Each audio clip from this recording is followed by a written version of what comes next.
Some people look at the Canadian landscape and they just see a blur, dizzying white nothingness and endless terrain. However, for people like Doris McCarthy, famed Canadian artist, they see more and are able to capture the essence of what makes this country so beautiful.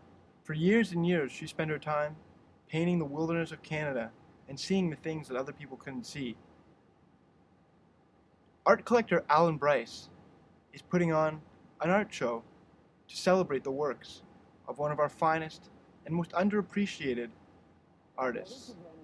Well, this event is a collaboration between Jerry Mamone, who owns the studio, who also runs an advertising agency called Mamone & Partners, and my business, Passages Art Inc., and I'm a collector and dealer in the art of Doris McCarthy. So about a year ago, we got together and decided that what we would like to do is put together a show to show our combined interest in the art of Doris McCarthy. Me with the art, him with the gallery, and this is the result.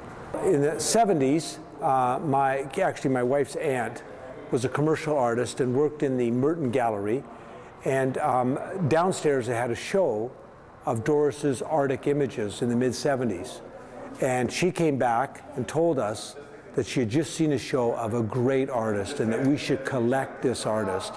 And Ginny, who was a great collector of art by herself, never bought anybody else but Doris for the rest of her life, and we followed basically her lead. Well, we met every month or so, or a couple of months, at Fool's Paradise, where she lived, and I had many shows for her.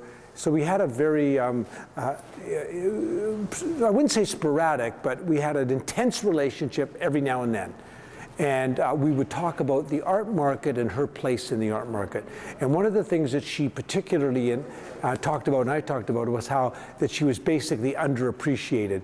And Doris, as an artist, or any artist, relates how much people are willing to pay for their art to their value. For Doris, who was a rich woman through her art, and money meant very little. But the value that people were willing to pay for art meant a lot, because it meant that people were finally appreciating her art. And when I sold a painting for $100,000 last year, and I showed it to her and told her I sold it, she went, yes!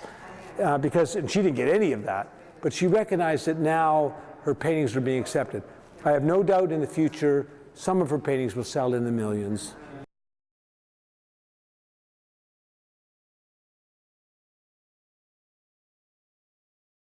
She certainly has a place in Canadian art. Whether she has a place of, let's say, the A-list yet is not yet determined. I think that's coming. I've always felt a little bit like John the Baptist crying in the wilderness that this is a great lady, you should pay attention to her art.